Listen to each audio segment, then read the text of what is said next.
अस्सलाम वालेकुम दोस्तों, मैं ਹਾਂ ਮੁਹੰਮਦ ਸਮੀ ਵਿਰਕ ਤੇ ਅੱਜ ਤੁਸੀਂ ਸੁਣੋਗੇ ਪੰਜਾਬੀ ਨਾਵਲ ਸੁੰਦਰੀ ਦਾ 7ਵਾਂ ਹਿੱਸਾ। ਲਗਨ ਭੈੜੀ ਹੋਵੇ ਜਾਂ ਚੰਗੀ, ਇਨਸਾਨ ਨੂੰ 10-12 ਸਾਲਾਂ ਦੇ ਵਿੱਚ ਕੁਛ ਦਾ ਕੁਛ ਬਣਾ ਦਿੰਦੀ ਏ। ਲਗਨ ਇੱਕ ਤੁਪਕਾ ਹੈ ਜਿਹੜਾ ਜਾਗ ਦੇ ਰੂਪ 'ਚ ਲੱਗ ਜਾਏ ਤੇ ਦੁੱਧ ਨੂੰ ਦਹੀਂ ਬਣਾ ਦਿੰਦਾ ਹੈ, ਤੇ ਜੇ ਕਾਂਜੀ ਦੇ ਰੂਪ 'ਚ ਲੱਗ ਜਾਏ ਤੇ ਸਾਰੇ ਦੁੱਧ ਨੂੰ ਫਟਾ ਕੇ ਉਹਦਾ ਸਤਿਆਨਾਸ਼ ਕਰ ਦਿੰਦਾ ਹੈ। ਦੀਵਾਨ ਸਿੰਘ ਦੀਵਾਪੁਰੀਏ ਦੇ ਪੁੱਤਰ ਬਚਨ ਸਿੰਘ ਨੂੰ ਵੀ ਇਸ ਤਰ੍ਹਾਂ ਦੀ ਇੱਕ ਲਗਨ ਲੱਗ ਚੁੱਕੀ ਸੀ, ਜਿਸ ਨੇ ਉਹਦੀ ਜ਼ਿੰਦਗੀ ਦਾ ਪਾਸਾ ਹੀ ਪਲਟ ਦਿੱਤਾ ਸੀ। ਬਚਨ ਸਿੰਘ ਦੀ ਉਮਰ ਹਜੇ 18-19 ਸਾਲਾਂ ਦੀ ਹੋਵੇਗੀ। ਭਾਵੇਂ ਉਹ ਕਈਆਂ ਸਾਲਾਂ ਤੋਂ ਅੰਮ੍ਰਿਤਸਰ ਦੀ ਗੰਦੀ ਹਵਾ ਵਿੱਚ ਰਹਿ ਰਿਹਾ ਸੀ, ਪਰ ਫਿਰ ਵੀ ਉਹਦੇ ਜਿਸਮ ਵਿੱਚ ਪੇਂਡੂ ਲਹੂ ਅਜੇ ਮੌਜੂਦ ਸੀ। ਉਹਦਾ ਜਿਸਮ ਸਡੋਲ ਤੇ ਭਰਵਾਂ ਸੀ। ਉਹਦੀ ਚੜ੍ਹਦੀ ਜਵਾਨੀ ਨੇ ਉਹਦੇ ਜਿਸਮ ਨੂੰ ਹੋਰ ਵੀ ਨਿਖਾਰ ਦਿੱਤਾ ਸੀ। ਉਹਦੇ ਸੋਹਣੇ ਸੁਭਾਅ ਤੇ ਮਿੱਠੀ ਬੋਲੀ ਨੇ ਉਸ ਨੂੰ ਸਾਰੇ ਸਕੂਲ ਦਾ ਹੀਰੋ ਬਣਾ ਦਿੱਤਾ ਸੀ। ਉਹਦੇ ਇਸ ਹੀਰੋਪੁਣੇ ਦੀ ਇੱਕ ਵਜ੍ਹਾ ਹੋਰ ਵੀ ਸੀ ਕਿ ਬਚਨ ਸਿੰਘ ਨੂੰ ਨਜ਼ਮਾਂ ਲਿਖਣ ਦਾ ਸ਼ੌਕ ਸੀ, ਖਾਸ ਕਰਕੇ ਸਟੇਜ ਤੇ ਬੋਲਣ ਦਾ ਬਹੁਤ ਸ਼ੌਕ ਸੀ। ਆਪਣੇ ਸਕੂਲ ਦੀ ਯੂਨੀਅਨ ਦਾ ਉਹ ਲੀਡਰ ਸੀ। ਸਟੂਡੈਂਟਾਂ ਦੇ ਜਲਸਿਆਂ ਵਿੱਚ ਹਮੇਸ਼ਾ ਉਹਨੂੰ ਅਗਲੀਆਂ ਸਫਾਂ ਵਿੱਚ ਜਗ੍ਹਾ ਮਿਲਦੀ ਸੀ ਤੇ ਪਬਲਿਕ ਜਲਸਿਆਂ ਵਿੱਚ ਵੀ ਉਹਦੀ ਕਾਫੀ ਪਹਿਚਾਣ ਸੀ। ਲੋਕ ਉਹਨੂੰ ਬੁਲਾਉਂਦੇ ਸਨ। ਵੱਡੇ ਵੱਡੇ ਮੁਸ਼ਾਇਰਿਆਂ ਵਿੱਚ ਵੀ ਬਚਨ ਸਿੰਘ ਦੀਆਂ ਨਜ਼ਮਾਂ ਨੂੰ ਪਹਿਲ ਮਿਲਦੀ ਸੀ। ਬਚਨ ਸਿੰਘ ਨਜ਼ਮਾਂ ਦਾ ਕੋਈ ਬੜਾ ਵਧੀਆ ਲਿਖਾਰੀ ਨਹੀਂ ਸੀ।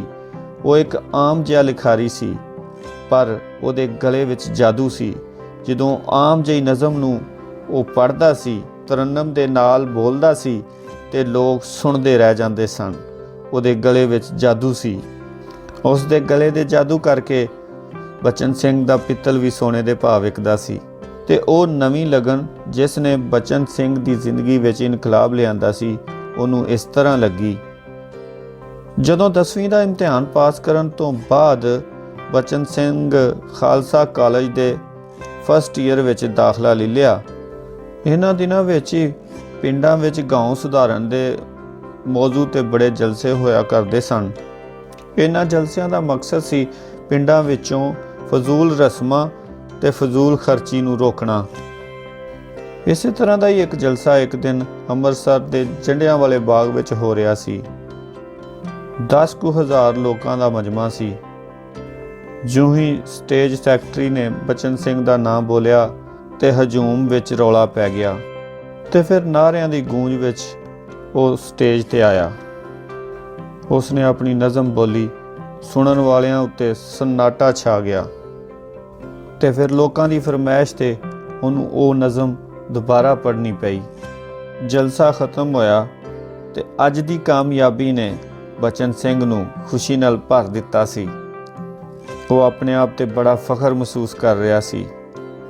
ਉਹ ਜ਼ਮੀਨ ਤੇ ਤੁਰਦਾ ਸੀ, ਲੇਕਿਨ ਉਹਨੂੰ ਲੱਗਦਾ ਸੀ ਪਿਆ ਕਿ ਜਿਵੇਂ ਉਹ ਅਸਮਾਨ ਤੇ ਉੱਡਦਾ ਹੈ ਪਿਆ। ਉਸ ਦੇ ਦੁਆਲੇ ਉਹਦੇ ਫੈਨਾਂ ਦੀ ਭੀੜ ਲੱਗੀ ਹੋਈ ਸੀ।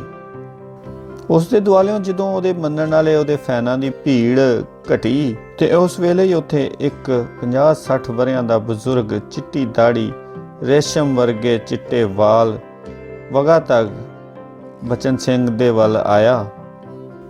ਇਸ ਬਜ਼ੁਰਗ ਦੀ ਉਮਰ ਭਾਵੇਂ 50-60 ਸਾਲ ਸੀ, ਪਰ ਉਹਦੇ ਚਿਹਰੇ ਤੇ ਲਾਲੀ ਸੀ ਤੇ ਉਹਦੀ ਚਿੱਟੀ ਦਾੜੀ ਉਹਦੇ ਮੂੰਹ ਤੇ ਇਸ ਤਰ੍ਹਾਂ ਫੱਬਦੀ ਸੀ ਜਿਵੇਂ ਕੋਈ ਫਰਿਸ਼ਤਾ ਲੱਗਦਾ ਹੋਵੇ।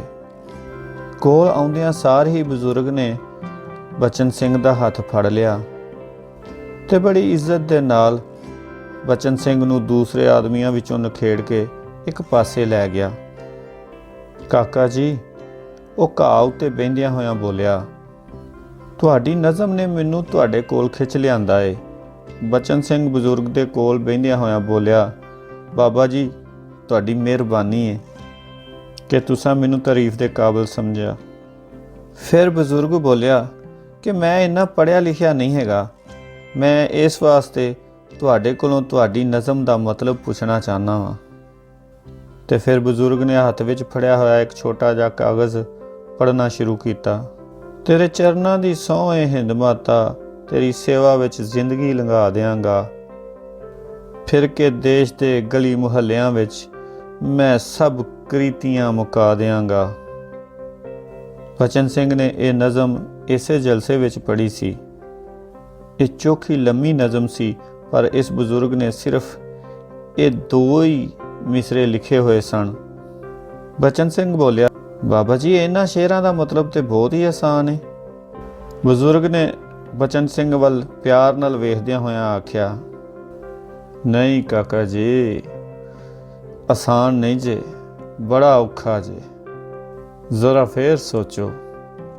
ਬਚਨ ਸਿੰਘ ਸੋਚੀ ਪੈ ਗਿਆ ਤੇ ਬਾਬਾ ਫੇਰ ਬੋਲਿਆ, ਤੁਸਾਂ ਇਹਨਾਂ ਲਫ਼ਜ਼ਾਂ ਦਾ ਮਤਲਬ ਸਮਝਿਆ?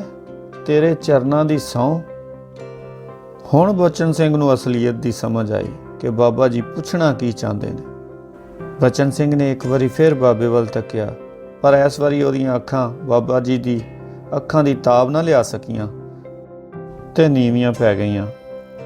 ਬਚਨ ਸਿੰਘ ਸਭ ਕੁਝ ਸਮਝਦਿਆਂ ਹੋਇਆਂ ਲਾਜਵਾਬ ਹੋ ਗਿਆ ਸੀ। ਬਜ਼ੁਰਗ ਨੇ ਬਚਨ ਸਿੰਘ ਦਾ ਮੋਢਾ ਥਪਥਪਾ ਕੇ ਬੋਲਿਆ, ਨੌਜਵਾਨ, ਝੂਠੀ ਸਹੁੰ ਨਹੀਂ ਖਾਈਦੀ, ਬੜਾ ਗੁਨਾਹ ਹੁੰਦਾ ਹੈ। ਹੁਣ ਬਚਨ ਸਿੰਘ ਦੀ ਨਜ਼ਰ ਧਰਤੀ ਉੱਤੇ ਸਿਰਫ ਜ਼ਰੇ ਗਿਣ ਰਹੀ ਸੀ। ਬਜ਼ੁਰਗ ਬੋਲਿਆ, ਕਾਕਾ, ਜ਼ਿੰਦਗੀ ਨੂੰ ਸੇਵਾ 'ਚ ਲਾਉਣ ਦਾ ਮਤਲਬ ਲੋਕਾਂ ਕੋਲੋਂ ਵਾਹ ਲੈਣਾ ਨਹੀਂ ਹੁੰਦਾ। ਜੇ ਤੇਰੇ ਵਿੱਚ ਕੁਝ ਕਰਨ ਦੀ ਲਗਨ ਹੈ ਤੇ ਝੂਠੀਆਂ ਫੜਾਂ ਮਾਰਨ ਨਾਲੋਂ ਕੁਝ ਕਰਕੇ ਵਿਖਾ। ਬਾਬੇ ਨੇ ਉਸ ਦੀ ਕੰਧ ਦੇ ਹੱਥ ਫੇਰਦਿਆਂ ਹੋਇਆਂ ਆਖਿਆ। ਬਚਨ ਸਿੰਘ ਦੀਆਂ ਅੱਖਾਂ ਖੁੱਲ੍ਹ ਗਈਆਂ ਸਨ। ਸੱਚਮੁੱਚ ਇਹਨਾਂ 2 ਸ਼ੇਰਾਂ ਦਾ ਮਤਲਬ ਬਹੁਤ ਹੀ ਔਖਾ ਸੀ। ਹੁਣ ਤੱਕ ਬਚਨ ਸਿੰਘ ਦਾ ਮਕਸਦ ਸਿਰਫ ਇੰਨਾ ਹੀ ਸੀ ਕਿ ਜੋਸ਼ੀਲੀਆਂ ਨਜ਼ਮਾਂ ਬੋਲ ਕੇ ਲੋਕਾਂ ਵਿੱਚ ਤਰਫਾਹਟ ਪਾ ਦੇਣੀ, ਪਰ ਅੱਜ ਪਹਿਲੀ ਵਾਰ ਉਹਨੂੰ ਪਤਾ ਲੱਗਾ ਕਿ ਉਹ ਜੋ ਕੁਝ ਵੀ ਕਰ ਰਿਹਾ ਹੈ ਇਹ ਨਿਰੀ ਬਨਾਵਟ ਹੈ, ਨਿਰਾ ਝੂਠ ਹੈ, ਆਪਣੇ ਆਪ ਨਾਲ ਧੋਖਾ ਹੈ। ਅਸਲੀ ਜ਼ਿੰਦਗੀ ਕੁਝ ਹੋਰ ਹੈ, ਅਸਲੀ ਜ਼ਿੰਦਗੀ ਦਾ ਮਤਲਬ ਕੁਝ ਹੋਰ ਹੈ। ਇਸ ਦਾ ਮਤਲਬ ਉਹਨੂੰ ਅੱਜ ਤੋਂ ਪਹਿਲਾਂ ਨਹੀਂ ਸੀ ਪਤਾ, ਲੇਕਿਨ ਅੱਜ ਉਹ ਸਮਝ ਗਿਆ ਸੀ ਅਸਲ ਜ਼ਿੰਦਗੀ ਦਾ ਮਕਸਦ ਕੀ ਹੈ। ਥੋੜ੍ਹੀਆਂ ਜਿਹੀਆਂ ਗੱਲਾਂ ਬਾਤਾਂ ਤੋਂ ਬਾਅਦ ਉਹ ਬਜ਼ੁਰਗ ਉੱਥੋਂ ਚਲਾ ਗਿਆ, ਪਰ ਜਾਣ ਤੋਂ ਪਹਿਲਾਂ ਬਚਨ ਸਿੰਘ ਦੇ ਮਨ ਵਿੱਚ ਇੱਕ ਨਵੀਂ ਲਗਨ ਲਗਾ ਗਿਆ। ਬਚਨ ਸਿੰਘ ਦੇ ਪੁੱਛਣ ਤੇ ਉਸਨੇ ਆਪਣਾ ਨਾਂ ਤੇ ਪਤਾ ਵੀ ਦੱਸਿਆ ਸੀ। ਉਸ ਦਾ ਨਾਂ ਦੀਦਾਰ ਸਿੰਘ ਸੀ ਤੇ ਅੱਜ ਕੱਲ੍ਹ ਕੁਝ ਦਿਨਾਂ ਵਾਸਤੇ ਉਹ ਅੰਮ੍ਰਿਤਸਰ ਦੇ ਵਿੱਚ ਮਹਿਮਾਨ ਸੀ। ਬਚਨ ਸਿੰਘ ਦੀ ਜ਼ਿੰਦਗੀ ਵਿੱਚ ਇਸੇ ਦਿਨ ਤੋਂ ਬਾਅਦ ਤਬਦੀਲੀ ਆਉਣਾ ਸ਼ੁਰੂ ਹੋ ਗਈ। ਜਿੰਨੇ ਦਿਨ ਬਾਬਾ ਜੀ ਦੀਦਾਰ ਅੰਮ੍ਰਿਤਸਰ ਵਿੱਚ ਰਹੇ, ਉਹ ਬਿਲਾ ਨਾਗਾ ਉਹਨਾਂ ਦੇ ਕੋਲ ਜਾਂਦਾ ਰਿਹਾ ਤੇ ਉਹਨਾਂ ਕੋਲੋਂ ਕਈ ਕੀਮਤੀ ਗੱਲਾਂ ਤੇ ਇਲਮ ਸਿੱਖਦਾ ਰਿਹਾ। ਤੇ ਫਿਰ ਕੀ ਸੀ, ਕੁਝ ਮਹੀਨਿਆਂ ਦੀ ਸੰਗਤ ਨੇ ਬਚਨ ਸਿੰਘ ਨੂੰ ਇੰਨਾ ਬਦਲ ਦਿੱਤਾ ਕਿ ਪਹਿਲਾਂ ਵਾਲੇ ਬਚਨ ਸਿੰਘ 'ਚ ਤੇ ਹੁਣ ਵਾਲੇ ਬਚਨ ਸਿੰਘ 'ਚ ਰਾਤ ਤੇ ਦਿਨ ਦਾ ਫਰਕ ਸੀ। ਨਜ਼ਮਾਂ ਉਹ ਹੁਣ ਵੀ ਲਿਖਦਾ ਸੀ, ਪਰ ਲੋਕਾਂ ਕੋਲੋਂ ਵਾਹ ਲੈਣ ਵਾਸਤੇ ਨਹੀਂ, ਬਲਕਿ ਆਪਣੇ ਮਕਸਦ ਵਾਸਤੇ। ਉਸ ਦਿਨ ਦੇ ਬਾਬਾ ਜੀ ਦੀਦਾਰ ਸਿੰਘ ਦੇ ਮੂੰਹੋਂ ਨਿਕਲੀ ਹੋਈ ਉਹ ਸਤਰ ਉਹਨੂੰ ਕਦੀ ਵੀ ਭੁੱਲਦੀ ਨਹੀਂ ਸੀ, ਤੇਰੇ ਚਰਨਾਂ ਦੀ ਸਹੁੰ। ਐਤਕੀ ਗਰਮੀਆਂ ਦੀਆਂ ਛੁੱਟੀਆਂ ਵਿੱਚ ਬਚਨ ਸਿੰਘ ਦੀ ਘਰ ਜਾਣ ਦੀ ਕੋਈ ਸਲਾਹ ਨਹੀਂ ਸੀ। ਉਹ ਆਪਣੀ ਨਜ਼ਮ ਨੂੰ ਅਮਲੀ ਰੂਪ ਦੇਣ ਵਾਸਤੇ ਕੁਝ ਪਿੰਡਾਂ ਦਾ ਦੌਰਾ ਕਰਨਾ ਚਾਹੁੰਦਾ ਸੀ, ਪਰ ਪਿਓ ਦੀ ਬਿਮਾਰੀ ਦਾ ਖਤ ਪੜ੍ਹ ਕੇ ਉਹ ਰਹਿ ਨਾ ਸਕਿਆ ਤੇ ਛੁੱਟੀਆਂ ਹੁੰਦਿਆਂ ਹੀ ਘਰ ਆ ਗਿਆ।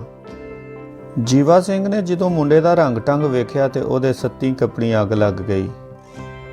ਕਿੱਥੇ ਉਹ ਸੂਟ ਬੂਟ ਤੇ ਨਕਟਾਈਆਂ ਤੇ ਕਿੱਥੇ ਮੋਟੇ ਖੱਦਰ ਦਾ ਕੁੜਤਾ ਤੇ ਪੈਰੀ 12 ਆਨਿਆਂ ਦੀ ਜੁੱਤੀ। ਜੀਵਾ ਸਿੰਘ ਬੜਾ ਕਲਪਿਆ, ਪਰ ਕੀ ਕਰਦਾ, ਇੱਕੋ ਇੱਕ ਪੁੱਤਰ ਸੀ। ਗੁੱਸੇ ਨਾਲ ਔਲਾਦ ਨੂੰ ਕਹਿਣ ਦੀ ਵੀ ਹਿੰਮਤ ਨਹੀਂ ਸੀ, ਨਾ ਜਾਣੇ ਗੁੱਸਾ ਕਰਕੇ ਘਰੋਂ ਹੀ ਰੁੱਸ ਕੇ ਤੁਰ ਜਾਂਦਾ। ਆਖਰ ਵਿੱਚ ਜੀਵਾ ਸਿੰਘ ਨੇ ਸਿਰਫ ਇਹੀ ਸੋਚਿਆ ਕਿ ਮੁੰਡੇ ਨੂੰ ਪੜ੍ਹਾਈ ਛਡਾ ਦਿੱਤੀ ਜਾਵੇ ਤੇ ਇਹਨੂੰ ਘਰ ਦੇ ਕੰਮ ਧੰਦੇ ਵਿੱਚ ਲਾਇਆ ਜਾਵੇ। ਬਚਨ ਸਿੰਘ ਨੂੰ ਲੋਕਾਂ ਦੀ ਸੇਵਾ ਕਰਨ ਦੀ ਆਦਤ ਪੈ ਚੁੱਕੀ ਸੀ, ਪਰ ਮਾਂ ਪਿਓ ਦਾ ਦੁੱਖ ਵੀ ਉਹ ਸਹਾਰ ਨਹੀਂ ਸੀ ਸਕਦਾ, ਮਾਂ ਪਿਓ ਦਾ ਕਹਿਣਾ ਮੋੜ ਨਹੀਂ ਸੀ ਸਕਦਾ। ਤੇ ਫਿਰ ਉਹ ਮਨ ਮਾਰ ਕੇ ਘਰ ਦੇ ਕੰਮ ਧੰਦਿਆਂ ਵਿੱਚ ਲੱਗ ਗਿਆ। ਇੱਕ ਦਿਨ ਉਹ ਪੈਲੀਆਂ ਦੀ ਦੇਖਭਾਲ ਲਈ ਜਾਂਦਾ ਹੋਇਆ ਜਦੋਂ ਗੁਰਦੁਆਰੇ ਦੇ ਕੋਲੋਂ ਦੀ ਲੰਘਿਆ ਤੇ ਗੁਰਦੁਆਰੇ ਨੂੰ ਵੱਜਾ ਹੋਇਆ ਜੰਦਰਾ ਵੇਖ ਕੇ ਉਹ ਸੋਚਣ ਲੱਗਾ, ਸਿੱਖਾਂ ਦੇ ਐਡੇ ਵੱਡੇ ਪਿੰਡ ਦੇ ਵਿੱਚ ਗੁਰਦੁਆਰੇ ਦਾ ਇਹ ਹਾਲ। ਉਸਨੇ ਲਾਗੇ ਖੜੇ ਇੱਕ ਮੁੰਡੇ ਕੋਲੋਂ ਪੁੱਛਿਆ, ਕਿਉਂ ਏ ਕਾਕਾ, ਇਸ ਗੁਰਦੁਆਰੇ 'ਚ ਗ੍ਰੰਥੀ ਕੋਈ ਨਹੀਂ ਹੁੰਦਾ? ਤੇ ਮੁੰਡੇ ਨੇ ਉਤਾਂਹ ਨੂੰ ਸੈਨਤ ਕਰਕੇ ਕਿਹਾ, ਆਓ ਵੇਖਾਂ ਉਤਲੀ ਛੱਤ ਤੇ ਬਾਰੀ ਵਿੱਚ ਭਾਈ ਜੀ ਬੈਠਾ ਏ। ਬਚਨ ਸਿੰਘ ਹੋਰ ਵੀ ਹੈਰਾਨ ਹੋਇਆ, ਜਿਸ ਤਰ੍ਹਾਂ ਆਪਣੀ ਖੇਤੀ ਵਿੱਚ ਬਗਾਨੇ ਜਾਨਵਰ ਚੁਗਦਿਆਂ ਹੋਇਆਂ ਵੇਖ ਕੇ ਬੰਦਾ ਹੈਰਾਨ ਹੋਵੇ। ਤੇ ਉਸਨੇ ਹੈਰਾਨ ਹੁੰਦਿਆਂ ਹੋਇਆਂ ਫਿਰ ਪੁੱਛਿਆ, ਤੇ ਭਾਈ ਜੀ ਗੁਰੂ ਗ੍ਰੰਥ ਦਾ ਪ੍ਰਕਾਸ਼ ਉੱਪਰ ਕਰਦੇ ਹੁੰਦੇ ਨੇ? ਗੱਲ ਮੁੰਡੇ ਦੀ ਸਮਝ 'ਚ ਨਾ ਆਈ ਤੇ ਉਹ ਬੋਲਿਆ, ਕੀ ਆਖਿਆ? ਪ੍ਰਸ਼ਾਦ? ਬਚਨ ਸਿੰਘ ਸਮਝ ਗਿਆ ਕਿ ਇਸਨੇ ਮੇਰੀ ਗੱਲ ਨਹੀਂ ਸਮਝੀ। ਉਸਨੇ ਥੱਲੇ ਖਲੋਤਿਆਂ ਹੋਇਆਂ ਹੀ ਭਾਈ ਜੀ ਨੂੰ ਇੱਕ ਦੋ ਆਵਾਜ਼ਾਂ ਦਿੱਤੀਆਂ। ਭਾਈ ਜੀ ਨੇ ਬਾਰੀ 'ਚੋਂ ਸਿਰ ਕੱਢਦਿਆਂ ਹੋਇਆਂ ਥੱਲੇ ਸਰਦਾਰ ਜੀਵਾ ਸਿੰਘ ਦੇ ਮੁੰਡੇ ਨੂੰ ਖੜਿਆਂ ਵੇਖ ਕੇ ਉਹ ਜਲਦੀ ਜਲਦੀ ਥੱਲੇ ਆਇਆ ਤੇ ਆਉਂਦਿਆਂ ਹੀ 2 ਫੁੱਟ ਨੀਵਾਂ ਹੋ ਕੇ ਬੋਲਿਆ, ਆਈਏ ਆਈਏ ਸਰਦਾਰ ਜੀ, ਧੰਨ ਭਾਗ ਸਾਡੇ, ਬੜੀ ਕਿਰਪਾ ਕੀਤੀ ਜੇ, ਗਰੀਬ ਦੀ ਕੁਟੀਆ ਵਿੱਚ ਚਰਨ ਪਾ ਕੇ ਇਹਨੂੰ ਪਵਿੱਤਰ ਕੀਤਾ ਜੇ। ਆਓ ਆਓ, ਆ ਕੇ ਉੱਪਰ ਦਰਸ਼ਨ ਦਿਓ। ਬਚਨ ਸਿੰਘ ਉਹਦੇ ਨਾਲ ਗੱਲ ਕਰਨ ਦਾ ਮੌਕਾ ਹੀ ਢੂੰਡਦਾ ਸੀ ਪਿਆ, ਪਰ ਗੁਰਦੁਆਰੇ ਨੂੰ ਗਰੀਬ ਦਾ ਘਰ ਤੇ ਗਰੀਬ ਦੀ ਕੁਟੀਆ ਦੇ ਲਫ਼ਜ਼ ਸੁਣ ਕੇ ਉਸ ਦਾ ਦਿਲ ਮੁੜ ਜਾਣ ਨੂੰ ਕੀਤਾ। ਪਰ ਫਿਰ ਉਹ ਕੁਝ ਸੋਚ ਕੇ ਭਾਈ ਜੀ ਦੇ ਨਾਲ ਉੱਪਰ ਚਲਾ ਗਿਆ। ਭਾਈ ਜੀ ਦਾ ਕੱਦ ਲਗਭਗ 6.25 ਫੁੱਟ ਦੇ ਕਰੀਬ ਸੀ। ਮਾਲੂਮ ਹੁੰਦਾ ਸੀ ਉਹਨਾਂ ਦੀ ਖਾਧੀ ਹੋਈ ਖੁਰਾਕ ਮਾਸ ਵਧਾਉਣ ਦੇ ਥਾਂ ਉਹਨਾਂ ਦਾ ਪਿੰਜਰ ਤੇ ਹੱਡੀਆਂ ਹੀ ਵਧਾ ਰਹੀ ਏ। ਗੱਲਾਂ ਵਿੱਚ ਇੰਨੇ ਡੂੰਘੇ ਟੋਏ ਸਨ ਕਿ ਛੋਟੀ ਮੋਟੀ ਗੇਂਦ ਰੱਖ ਦਈਏ ਤੇ ਲੱਭੇ ਹੀ ਨਾ। ਭਾਈ ਜੀ ਦਾ ਹੇਠਲਾ ਜਬਾੜਾ ਤੇ ਬਿਲਕੁਲ ਦੰਦਾਂ ਤੋਂ ਸਖਣਾ ਸੀ ਤੇ ਉੱਪਰ ਵਾਲੇ ਜਬਾੜੇ ਵਿੱਚ ਕੁੱਲ 4 ਦੰਦ ਸਨ, ਉਹ ਹੀ ਬਾਹਰ ਨੂੰ ਨਿਕਲੇ ਹੋਏ ਸਨ। ਭਾਈ ਜੀ ਦੇ ਜਿਸਮ ਨੂੰ ਵੇਖ ਕੇ ਲੱਗਦਾ ਸੀ ਕਿ ਜਿਵੇਂ ਕੁਦਰਤ ਨੇ ਭਾਈ ਜੀ ਦੇ ਜਿਸਮ ਬਣਾਉਣ ਵੇਲੇ ਦਿਹਾੜੀਦਾਰ ਦੀ ਬਜਾਏ ਕਿਸੇ ਠੇਕੇਦਾਰ ਕੋਲੋਂ ਕੰਮ ਲਿਆ ਹੋਵੇ। ਮੰਜੇ ਉੱਤੇ ਪਿਆ ਹੋਇਆ ਸਰਾਣਾ ਸਿਰ ਦੀ ਥੰਧਿਆਈ ਨਾਲ ਹਲਵਾਈ ਦੇ ਤੱਪੜਾਰ ਬਣਿਆ ਪਿਆ ਸੀ। ਫੜ ਕੇ ਛੇਤੀ ਨਾਲ ਮੰਜੇ ਦੇ ਹੇਠਾਂ ਸੁੱਟ ਕੇ ਤੇ ਦਰੀ ਨੂੰ ਦੂਰਿਆਂ ਕਰਕੇ ਪਾਟਾ ਪਾਸਾ ਲੁਕਾ ਕੇ ਤੇ ਭਾਈ ਜੀ ਨੇ ਉਤਲੇ ਬੁੱਲ ਨੂੰ ਥੋੜਾ ਜਿਹਾ ਅਗਾਂਹ ਵਧਾ ਕੇ ਵਧੇ ਹੋਏ ਦੰਦਾਂ ਨੂੰ ਕੱਜਦਿਆਂ ਹੋਇਆਂ ਬੋਲਿਆ, ਸਰਦਾਰ ਜੀ ਆਓ ਬੈਠੋ, ਇਹ ਤੁਹਾਡਾ ਹੀ ਘਰ ਏ। ਤੁਸੀਂ ਤੇ ਗਰੀਬਾਂ ਨੂੰ ਕਦੀ ਦਰਸ਼ਨ ਹੀ ਨਹੀਂ ਦਿੰਦੇ। ਅੱਜ ਤੇ ਕੀੜੀ ਦੇ ਘਰ ਭਗਵਾਨ ਆ ਗਿਆ। ਤੁਹਾਡੀ ਕਿਰਪਾ ਜੀ, ਇਹ ਕਹਿ ਕੇ ਬਚਨ ਸਿੰਘ ਕਮਰੇ ਦੀਆਂ ਚੀਜ਼ਾਂ ਵੱਲ ਧਿਆਨ ਮਾਰ ਕੇ ਬੋਲਿਆ, ਮਹਾਰਾਜ ਦਾ ਪ੍ਰਕਾਸ਼ ਕਿੱਥੇ ਹੁੰਦਾ ਹੈ? ਦਰਅਸਲ ਸਰਦਾਰ ਜੀ ਕੀ ਦਸੀਏ, ਇੱਥੇ ਤੇ ਗੁਰਦੁਆਰੇ ਕੋਈ ਨਹੀਂ ਵੜਦਾ, ਪ੍ਰਕਾਸ਼ ਕਿੱਥੋਂ ਹੋਣਾ? ਫਿਰ ਕੁਝ ਸੋਚ ਕੇ ਭਾਈ ਬੋਲਿਆ, ਮਹਾਰਾਜ ਪ੍ਰਕਾਸ਼ ਤੇ ਥੱਲੇ ਹੀ ਕਰੀਦਾ ਹੈ। ਅੱਜ ਮੇਰਾ ਜਿਸਮ ਕੁਝ ਠੀਕ ਨਹੀਂ ਸੀ, ਇਸ ਲਈ ਨਹੀਂ ਕੀਤਾ। ਬਚਨ ਸਿੰਘ ਕੋਈ ਅਜਾਣਾ ਜਾਂ ਬਾਲ ਨਹੀਂ ਸੀ। ਭਾਈ ਦੀ ਚਾਪਲੂਸੀ ਦੀਆਂ 1-2 ਗੱਲਾਂ ਤੋਂ ਹੀ ਉਹ ਸਮਝ ਗਿਆ ਤੇ ਫਿਰ ਭਾਈ ਜੀ ਨੂੰ ਪਰਖਣ ਲਈ ਉਸਨੇ ਕਿਹਾ, ਚਲੋ ਹਾਂ ਜ਼ਰਾ ਕਿਰਪਾ ਕਰਕੇ ਥੱਲੇ ਦਾ ਦਰਵਾਜ਼ਾ ਖੋਲ ਕੇ ਵਿਖਾਓ ਜਿੱਥੇ ਪ੍ਰਕਾਸ਼ ਕਰਦੇ ਹੋ। ਜਦੋਂ ਦਾ ਪਿੰਡ ਆਇਆ ਵਾਂ ਪੂਜਾ ਪਾਠ ਕਰਨ ਦਾ ਮੌਕਾ ਹੀ ਨਹੀਂ ਮਿਲਿਆ। ਭਾਈ ਜੀ ਦਾ ਵਾਰ ਖਾਲੀ ਗਿਆ ਤੇ ਉਹਨਾਂ ਨੂੰ ਹਾਰ ਮੰਨ ਕੇ ਹੇਠਾਂ ਉਤਰਨਾ ਹੀ ਪਿਆ। 5-7 ਮਿੰਟਾਂ ਦੀ ਕੋਸ਼ਿਸ਼ ਤੋਂ ਬਾਅਦ ਕੁੰਜੀ ਲੱਭ ਪਈ, ਪਰ ਜਦੋਂ ਆ ਕੇ ਥੱਲੇ ਜੰਦਰੇ ਨੂੰ ਲਾਈ ਤੇ ਉਹ ਖੁੱਲਣ ਦਾ ਨਾਂ ਹੀ ਨਾ ਲਵੇ।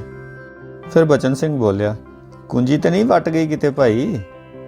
ਭਾਈ ਜੀ ਝੋਲ ਖਾਂਦੇ ਹੋਏ ਉੱਪਰ ਜਾਣ ਲੱਗੇ, ਕਹਿਣ ਲੱਗੇ, ਥੋੜਾ ਜਿਹਾ ਖਲੋਇਆ ਜੇ, ਮੈਨੂੰ ਲੱਗਦਾ ਚਾਬੀ ਵੱਟ ਗਈ ਏ। ਤੇ ਫਿਰ ਕਾਲੀ ਕਾਲੀ ਜਾ ਕੇ ਦੀਵੇ ਵਿੱਚੋਂ ਕੁੰਜੀ ਤੇਲ ਨਾਲ ਲਪੇਟ ਕੇ ਲੈ ਆਏ। ਜਿਉਂ ਹੀ ਜੰਦਰਾ ਖੁੱਲਿਆ ਭਾਈ ਹਰੀ ਬੋਲ ਪਏ, ਮੈਂ ਕਿਹਾ ਪਤਾ ਨਹੀਂ ਜੰਦਰਾ ਖੁੱਲਦਾ ਕਿਉਂ ਨਹੀਂ, ਕੁੰਜੀ ਪਈ ਸੀ ਦੂਸਰੀ ਅਲਮਾਰੀ 'ਚ ਤੇ ਮੈਂ ਚੁੱਕ ਲਿਆ ਚਬਾਰੇ ਵਾਲੀ। ਅੰਦਰ ਜਾ ਕੇ ਦੋਵਾਂ ਨੇ ਜਿਹੜੀ ਕਮਰੇ ਦੀ ਹਾਲਤ ਵੇਖੀ ਉਹਦੇ ਵਾਸਤੇ ਇਹੀ ਦੱਸਣਾ ਕਾਫੀ ਹੈ ਕਿ ਦੋਵੇਂ ਹੀ ਕੰਬਣ ਲੱਗ ਪਏ, ਬਚਨ ਸਿੰਘ ਗੁੱਸੇ ਨਾਲ ਤੇ ਭਾਈ ਜੀ ਸ਼ਰਮ ਨਾਲ। ਇਸ ਤੋਂ ਬਾਅਦ ਬਚਨ ਸਿੰਘ ਭਾਈ ਜੀ ਨੂੰ ਗੁੱਸੇ ਦੇ ਨਾਲ ਕੁਝ ਤਾੜਨਾ ਕਰਕੇ ਪੈਲੀਆਂ ਵੱਲ ਨੂੰ ਚਲਾ ਗਿਆ। ਤੇ ਦੋਸਤੋ, ਤੁਸੀਂ ਸੁਣ ਰਹੇ ਸੀ ਨਾਨਕ ਸਿੰਘ ਦਾ ਲਿਖਿਆ ਹੋਇਆ ਪੰਜਾਬੀ ਨਾਵਲ ਸੁੰਦਰੀ। ਅੱਜ ਤੁਸੀਂ ਇਸ ਦਾ 7ਵਾਂ ਹਿੱਸਾ ਸੁਣ ਰਹੇ ਸੋ। ਤੇ ਹੁਣ ਦਿਓ ਮੈਨੂੰ ਇਜਾਜ਼ਤ, ਫਿਰ ਮਿਲਾਂਗੇ 8ਵੇਂ ਹਿੱਸੇ ਦੇ ਨਾਲ। ਅੱਲਾ ਨਿਗਹਿਬਾਨ, ਰੱਬ ਰਾਖਾ।